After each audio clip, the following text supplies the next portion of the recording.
ہر وقت زوال کا اندیشہ رہتا ہے، اپنی ذات کا پل دو پل کوئی خبر نہیں ہے، اولاد کا کس وقت کیا ہو جائے، کیوں بھائی یہ کھٹکا لگا رہتا ہے کہ نہیں، کس وقت کیا ہو جائے۔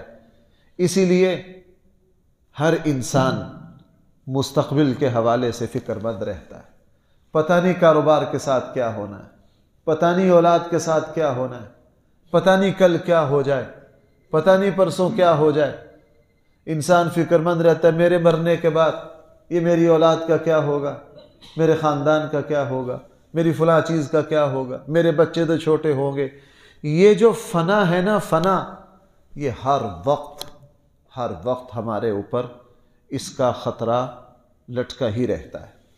ولید بن عبد الملک یہ بنو امیہ کے بڑے عظیم الشان بادشاہوں میں سے ایک بادشاہ ہے۔ تعمیرات کا بہت ذوق تھا۔ مسجد حرام، مسجد نبوی پر سب سے پہلا جو مینار بنا، اس سے پہلے کسی مسجد پر کوئی مینار کا وجود نہیں تھا۔ یہ ولید کے حکم سے مسجد نبوی کا مینار حضرت عمر بن عبدالعزیز نے بنوایا، اور ولید ہی کے حکم سے پھر مسجد حرام کا پہلی مرتبہ مینار بنا۔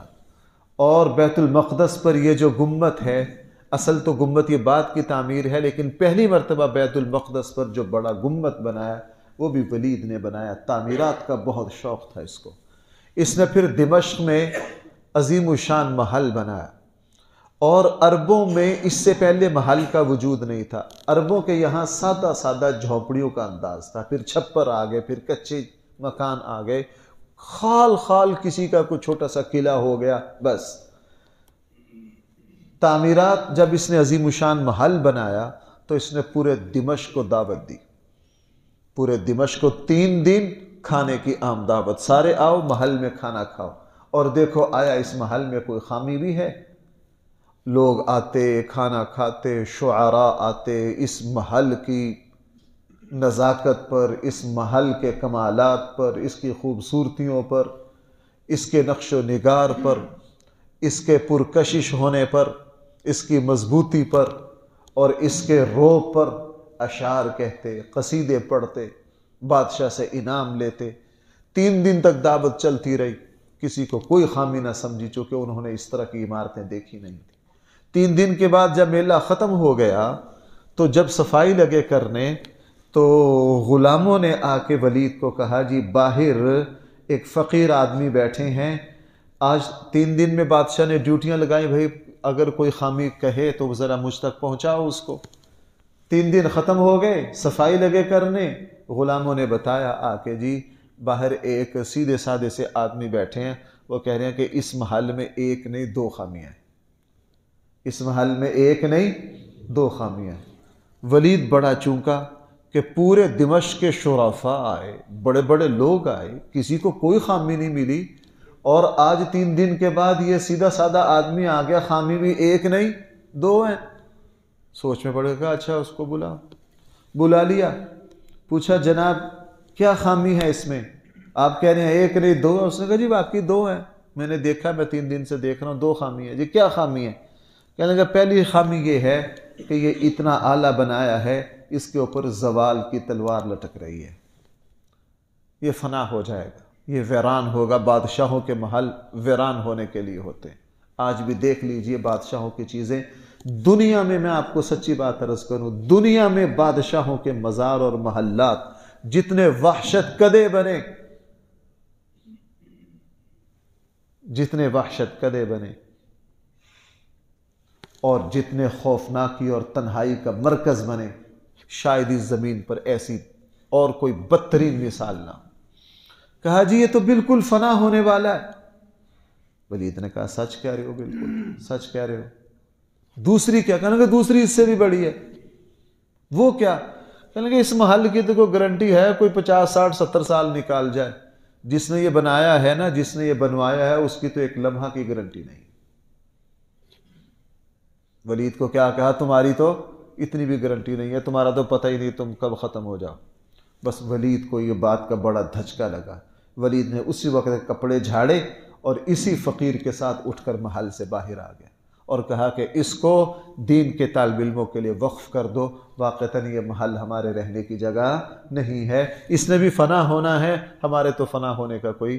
تو بھائی یہ ہے دنیا، یہ ہے دنیا۔ اس کے مقابلے میں قرآن کریم، اگر میں وہ ساری آیتیں پڑھوں نا، قرآن یہاں کہہ رہا دار السلام، اور ایک جگہ کہہ رہا ہے دار القرار، یا قوم انما هذه الحیات الدنیا متاع وان الآخرۃ ہی دار القرار۔ لوگوں، قرار کی جگہ وہ صرف اور صرف آخرت اور جنت ہے۔ اس لیے فرمایا واللہ یدعو، اللہ دعوت دے رہے ہیں۔ بھائی داعی کون ہے؟ ہمارے یہاں پروگرام ہوتے ہیں، لکھ دیا جاتا ہے دعوت دینے والے کون ہیں؟ من جانب فلاں، اور یہاں من جانب کون ہے؟ اللہ۔ واللہ یدعو، اللہ دعوت دے رہے ہیں سلامتی کے گھر کی طرف، ویہدی من یشاء، اور اللہ جل جلالہ اپنے اس گھر کی طرف رہنمائی کرتے ہیں اسی کی جس کی چاہتے ہیں، جس پر اس کا فضل ہوتا ہے۔ دعوت سب کو ہے، لیکن داخلہ انہی کو ملے گا جن پر کیا ہوگا؟ اللہ کا فضل ہوگا۔ اللہ کا فضل کن پر ہوگا؟ جو اللہ کے فضل کو حاصل کرنے کی کوشش کریں گے۔ اذان فجر کی صبر پورے شہر میں ہوئی ہے، اور اتنی زیادہ ہوئی ہے، بھائی کبھی چھت پر چڑھ کر نا فجر کی اذان میں ذرا شہر میں گونج دیکھیے، کوئی چپا شہر کا ایسا نہیں جہاں اذان کی آواز نہ جاتی ہو۔ آپ ذرا اذانوں کی گونج دیکھیے کہ کیا سما ہوتا ہے اذان کا۔ لیکن آپ دیکھ لیجئے 10% لوگ نماز کے لیے آتے ہیں، 5% آتے ہیں، بڑی مشکل سے 1-2% ہوں گے، بڑی مشکل سے 1-2% ہوں گے۔ اب اللہ تعالیٰ کی طرف سے دعوت تو عام ہوئی، حی علی الصلاۃ، حی علی الفلاح، دعوت تو عام ہوئی، لیکن آئے کون؟ جن پر اللہ کا فضل ہوا۔ اللہ کا فضل کن پر ہوا؟ جنہوں نے اللہ کے فضل کو پانے کی کوشش کی۔ میں یہ تینوں باتیں جوڑ کر کہہ رہا ہوں، یہ تینوں باتیں مد نظر نہ رکھیں تو لوگوں کو اشکالات پیش آتے ہیں۔ بھئی اگر ہمارے مقدر میں ہوتی ہم پڑھ لیتے، اگر اللہ ہمیں توفیق دیتے ہم پڑھ لیتے۔ توفیق، ہم نے جتنا توفیق کا لفظ استعمال کر کے چور دروازہ نکالا ہے شاید کسی نہ نکالا ہو۔ یار اللہ توفیق دے گا پڑھ لے گا، توفیق کہتے کس کو؟ میں اتنی تعریف کرتا ہوں توفیق کی۔ اب آپ حضرات کو یاد ہوگی بھائی توفیق کی تعریف کیا ہے؟ مطلوبہ اسباب مل جانا، توفیق کی تعریف کو یاد رکھیے۔ بھائی توفیق کسے کہتے ہیں؟ جو کام آپ کرنا چاہتے ہیں اس کے اسباب آپ کو مل جائیں، تو اس کو کیا کہتے ہیں؟ اہل علم کے یہاں علم کلام میں بڑی بحث ہوتی ہے، توفیق کہتے کس کو ہے؟ بڑی تعریفیں کی ہیں اہل علم نے۔ سب سے اعلیٰ تعریف یہ ہے کہ مطلوبہ اسباب کا مل جانا، یہ توفیق ہے۔ اب کسی مالدار کو کہہ دو حج کرو اللہ توفیق دے گا تو کر لیں گے، توفیق کا معنی اللہ جبریل کو بھیجے گا، وہ پاسپورٹ تمہارے دروازے پر دے کر جائیں گے، آؤ جی حضرت جی آپ کو، جس طرح حضور کو علیہ الصلوۃ والسلام کو پروں پر بٹھا کے معراج پہ لے گئے تھے، تمہیں بھی حج کروا کے لائے۔ توفیق کا معنی یہ ہے، توفیق کا معنی یہ ہے کہ آپ حج کرنا چاہتے ہیں، اللہ نے اس کے اسباب آپ کو دے دیے ہیں، اسباب کا دے دینا ہی کیا ہے؟ توفیق ہے۔ آپ نماز پڑھنا چاہتے ہیں فجر کی، اللہ جل جلالہ نے راستے پر امن ہے، مسجد موجود ہے، اذان ہے، جیب میں موبائل ہے، الارم لگاؤ، نماز سے آدھا گھنٹہ پہلے الارم بولے گا، یہ اللہ تعالیٰ کی طرف سے کیا مکمل ہو گئی؟ توفیق مکمل ہو گئی۔ اس لیے فرمایا وَيَهْدِي، رہنمائی کریں گے، مَن یشاء، اس کی جس کے چاہیں گے سیدھے راستے کی طرف۔ کس کی چاہیں گے؟ جو اللہ جل جلالہ کے فضل کی کوشش کرے گا۔ لِلَّذِينَ أَحْسَنُوا الْحُسْنَى وَزِيَادَةٌ، ان لوگوں کے لیے احسن الحسنہ، جو اچھائی کرتے ہیں ان کے لیے اچھا بدلہ ہے اور مزید اضافہ ہے۔ جو لوگ اچھائی کریں گے، احسان سے ہے، یہ احسان کا معنی ہے کہ اللہ جل جلالہ، وہ جو حدیث جبرائیل ہے نا، مل احسان یا رسول اللہ، اے اللہ کے نبی احسان کیا ہے؟ حضور نے کیا فرمایا تھا؟ تو اللہ کی عبادت اس طرح کر جس طرح تو کس کو دیکھ رہا ہے۔ یہ اخلاص کی بہت اونچی سطح ہے کہ بندہ اللہ کی عبادت اس طرح کرے کہ یوں لگے جیسے واقعتاً میں اللہ سے ہم کلام ہوں، میں اللہ کو دیکھ رہا ہوں۔ ہم نماز میں بھائی کیا کہتے ہیں؟ سمع اللہ لمن حمیدہ، جس نے اس کی تعریف کی اللہ نے اس کی سن لی۔ ہم نے نماز میں جو کچھ پڑھا ہے بھائیو ذرا توجہ کرنا، ایک بال کے برابر بھی کہیں شک ہے کہ اللہ نے میری نماز میں کہنے والی باتوں کو سنا نہیں؟ کیوں بھائی؟ سوال ہی پیدا نہیں ہوتا۔ اگر سمع اللہ لمن حمدہ کے جملے کو ہم نماز میں یاد، اس کا استحضار کر لیں تو سوال ہی پیدا نہیں ہوتا، نماز میں توجہ ادھر ادھر چلی جائے۔ سمع اللہ لمن حمدہ، اللہ جو اللہ کی حمد کر رہا اللہ اس کی سن رہے ہیں۔ بھائی جس کو پتا ہو میری، اب میں آپ کے سامنے درس دے رہا ہوں، اگر مجھے پتا ہو میرے فلاں استاد میرا درس سن رہے ہیں تو میری توجہ ادھر ادھر جائے گی۔ اگر مجھے پتا چل جائے کہ وزیر اعلیٰ، وزیر اعظم یا کوئی بڑا آدمی سن رہا ہے تو میری توجہ ادھر ادھر جائے گی۔ تو سب سے بڑے کون ہیں؟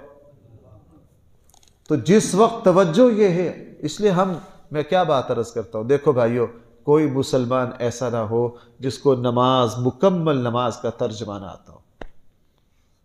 نہیں آتا تو ہم سیکھ لیں، نہیں آتا تو ہم کیا کر لیں، ہمیں پتا ہو ہم کیا کہہ رہے ہیں، ہمیں پتا ہو۔ میں آپ کو کیا بتاؤں، مجھے زندگی میں ان باتوں نے اتنا فائدہ دیا ہے، مجھے جو بات مجھے فائدہ دیتی ہے میں اس کو بار بار بیان کرتا ہوں تاکہ آپ بھی اس سے فائدہ اٹھائیں۔ ہمارے نماز میں ہم جو کچھ کہہ رہے ہیں مسلمان اس کو سمجھے، مسلمان اس کو سمجھے۔ اب جب ہم نماز پڑھ رہے ہیں، اگر ہم امام ہر اس میں کیا کہہ رہا ہے، سمع اللہ لمن حمیدہ، کبھی توجہ نہیں جاتی کہ جی امام صاحب کیا کہہ رہے ہیں۔ امام کہہ رہا ہے جو کچھ تم کہہ رہے ہو اللہ اس کو سن رہا ہے۔ تو جب اللہ اس کو سن رہا ہے، میرا کوئی استاد اور بڑا سن رہا ہو، پھر میں سنبھل کر بولتا ہوں، توجہ سے بولتا ہوں، اور یہ سوچ کر بولتا ہوں کہ میری زبان سے کیا نکل رہا ہے، تو بھائی سن کون رہا ہے؟ اللہ رہا ہے، تو توجہ ادھر ادھر کیسے جا سکتی؟ اس لیے فرمایا للذین احسنوا، یہ میں نے احسن کی تشریح کی تھی کہ احسان یہ ہے کہ تو اللہ کی عبادت اس طرح کرے جیسے تو کس کو دیکھ رہا ہے؟ اللہ کو۔ یہ پہلا اگر تجھے یہ حاصل نہ ہو، یہ تو حاصل کر ہی لے کہ اللہ تجھے دیکھ رہا ہے۔ یہاں فرمایا للذین، ان لوگوں کے لیے، احسنوا، جو اچھا کریں گے، الحسنى، اچھا بدلہ ہے، وزیادہ، اور زیادتی بھی ہے، اور مزید اضافہ بھی ہے۔ اب یہ اضافہ کیا ہے؟ چونکہ صحیح احادیث میں آ گیا، صحابہ اکرام نے پوچھ لیا اللہ کے رسول سے، اللہ کے رسول اگر ہم کوئی اچھائی کریں گے اس کا اچھا بدلہ ملے گا، یہ آگے وہ زیادہ بھی ہے، یہ کیا ہے، یہ اضافہ کیا ہے؟ تو رسول اللہ صلی اللہ علیہ وسلم نے فرمایا زیادہ اضافے سے مراد یہ ہے کہ تمہیں جنت میں جا کے تمہاری ساری نیکیوں کا بدلہ ملے گا، اور اللہ تعالیٰ انصاف سے تمہارے کھاتے کلیئر کر دیں گے، اور مزید اللہ جل جلالہ تمہیں اپنا دیدار کروائیں گے۔ فرمایا زیادہ سے مراد کیا ہے؟ اللہ کا دیدار، اللہ جل جلالہ۔ اور حدیث میں ہے اللہ کا دیدار اور اللہ کی زیارت جنت کی ساری نعمتوں سے بڑھ کر نعمت ہے۔ اس لیے یہاں اضافے کا ذکر ہے، للذین، ان لوگوں کے لیے، احسنوا، جنہوں نے اچھائی کی، الحسنى، اچھا بدلہ ہے، وزیادۃ، اور مزید اضافہ بھی ہے، ولا يرهق وجوہہم قطر ولا ذلہ، اور نہیں چھوئے گی ان کے چہروں کو ذلت و رسوائی۔ انسان جب خوش ہوتا ہے، دیکھنا بھائی ذرا، انسان جب خوش ہوتا ہے سب سے پہلے، سب سے زیادہ خوشی کے اثرات چہرے پر آتے ہیں۔ کیوں جی؟ ایسے ہی ہے، جب خوش ہوتا ہے سب سے زیادہ، نمبر 2، سب سے پہلے خوشی کے اثرات کس پر آتے ہیں؟ چہرے پر آتے ہیں۔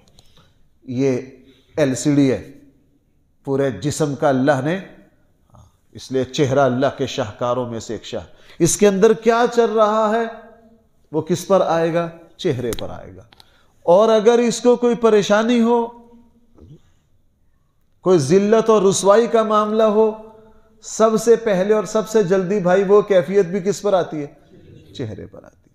اچھی بری کیفیت جو آئے گی انسان چھپا نہیں سکتا، انسان جتنا چاہے چھپائے، نہ اپنی خوشی کو چھپا سکتا ہے نہ اپنی پریشانی کو۔ یہ چہرہ ایک اللہ جل جلالہ نے ایسا کمال اور شاہکار پیدا کیا۔ یہاں فرمایا کہ یہ جو اللہ کے بندے ہیں جب جنت میں جائیں گے ان کے چہروں پر کسی طرح کی پریشانی اور رسوائی اور ذلت اللہ آنے نہیں دیں گے، ان کے چہرے 14ویں کے چاند کی طرح کھل رہے ہوں۔ ان کے چہرے 14ویں کے چاند کی طرح، اس لیے فرمایا وَلَا يَرْحَقُ وُجُوهَهُمْ قَطَرٌ، اور نہیں چھوئے گا ان کی چہروں کو کوئی ذلت اور کوئی رسوائی۔ کیوں؟ اولئک اصحاب الجنہ، یہ کون لوگ ہیں؟ یہ تو جنتی لوگ ہیں۔ ہم فیہا خالدون، اور یہ جنتوں میں ہمیشہ ہمیشہ رہیں گے۔ پھر وہی بات آگی لا دار السلام والی کہ یہ ہمیشہ ہمیشہ ملے گا۔ اب تصویر کا دوسرا رخ لے لیجئے، والذین کسبوا السیئات، وہ لوگ جنہوں نے برے اعمال کیے، جزاء سیئۃ بمثلھا، ان کو برائی کا بدلہ اتنا ہی ملے گا جتنا برائی کی ہے۔ اب ذرا اس آیت کو سمجھنے سے پہلے بھائی ذرا ایک بات سمجھیے، جب اچھائی کا ذکر آیا تھا الفاظ پر غور کیجئے، وہاں تھا احسن الحسنی وزیادہ، ایسے ہی تھا ہم اچھائی کا بدلہ پورا پورا دیں گے اور مزید۔ اب جب یہاں باری آئی کسبوا السیئات، جن لوگوں نے برے اعمال کیے، فرمایا جزاء سیئۃ بمثلھا، ہم تمہیں تمہارے گناہوں کا بدلہ اتنا ہی دیں گے، اضافہ نہیں دیں گے۔ یہ بھی کیا ہے؟ اللہ کی رحمت ہے، اللہ کی رحمت ہے۔ وگرنہ چونکہ ہم آقا و غلام کا رشتہ نہیں، غلام سے بھی ہٹ کوئی لفظی نہیں ہے، ہم اس کے عبد ہیں، ہم اس کے بندے ہیں، ہمیں وہ ایک گناہ پر جتنی چاہے سزا دے، لیکن یہاں فرمایا نہیں، ہم اتنی ہی دیں گے۔ ہم کیا کریں گے؟ اتنی ہی دیں گے۔ یہ بھی اللہ کی رحمت ہے۔ آگے فرمایا وَتَرْحَقُهُمْ ذِلَّةٌ، اور ان کے چہروں پر ذلت چھائی ہوگی۔ ان کے چہروں پر کیا چھائی ہوگی؟ مَا لَهُم مِّنَ اللَّهِ مِنْ عَاصِمٍ، اور کوئی ان کو اللہ سے بچا نہ سکے گا، کسی کی مجال نہیں۔ جہاں انبیاء کانپ جائیں، وہ اللہ حساب لینے پر آئے، بھائی کون کانپ جائیں؟ میں اپنی طرف سے نہیں کہہ رہا ہوں، وہ صحیح بخاری کی وہ تفصیلی روایت ہے کہ نہیں، جس وقت سارے لوگ حضرت آدم کے پاس جائیں گے، اللہ تعالیٰ سے سفارش کیجیے، حضرت آدم کس کا پتہ بتائیں گے؟ کہیں گے نوح کے پاس جاؤ، میں نہیں جاتا۔ حضرت نوح کے پاس آئیں گے، وہ کہیں گے نا نا نا، میں نے تو اپنے بیٹے کے لیے اللہ تعالیٰ سے اس طرح دعا کر بیٹھا تھا، میں نہیں جاتا۔ کس کے پاس جاؤ؟ حضرت ابراہیم کے پاس جاؤ۔ بھئی انبیاء علیہم السلام اس پیشی کو ٹالیں گے کہ نہیں؟ اور ادھر ہمارے پیر صاحب ہیں، وہ کن کا جوتا گیا تھا، ساری روحیں لے آیا تھا آسمان سے؟ پتہ نہیں لوگوں کو کیا ہو جاتا ہے، لوگوں کو کیا ہو جاتا ہے، اللہ کے دین کو نہیں سمجھتے۔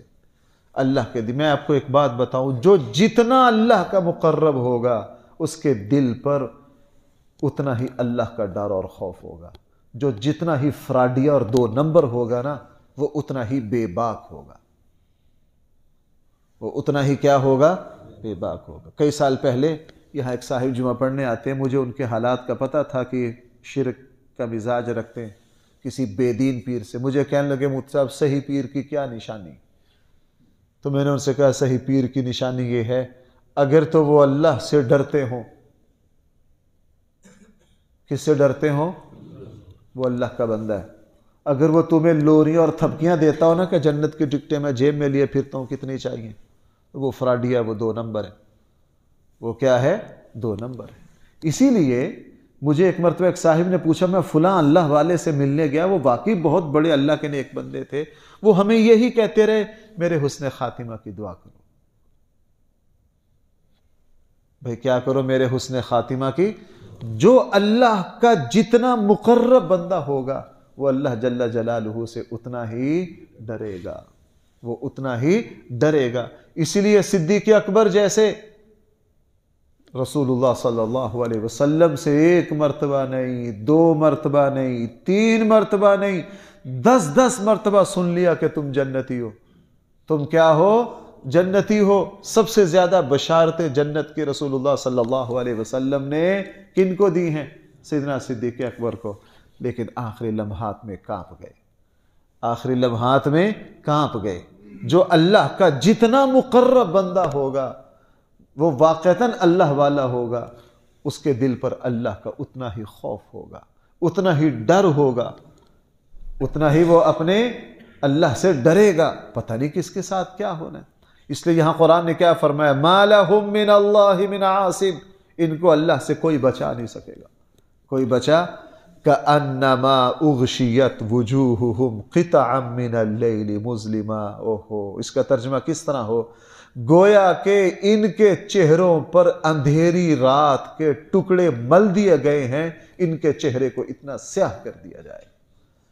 پیچھے اہل جنتوں کے بارے میں فرمایا وَلَا يَرْحَقُ وُجُوهُهُمْ قَطَرٌ وَلَا ذِلَّةٌ، اور یہاں فرمایا کہ یہ جو جہنمی ہیں ان کے چہرے ایسے کالے کر دیے جائیں گے، ذلت اور رسوائی اور خوف کی وجہ سے ان کے چہروں کی یہ حالت ہوگی جیسے اندھیری رات کے ٹکڑے، اندھیری رات کے جو ٹکڑے اور سیاہیاں ہیں بھائی وہ ان کے چہروں پر مل دی گئی ہیں۔ قرآن کیا کہہ رہا ہے؟ کأنما، گویا کہ اغشیت، ڈھانپ لیا ہے، وجوہہم، ان کے چہروں کو ڈھانپ دیا گیا ہے، قطعا من اللیل مظلما، اندھیری رات کے ٹکڑوں سے۔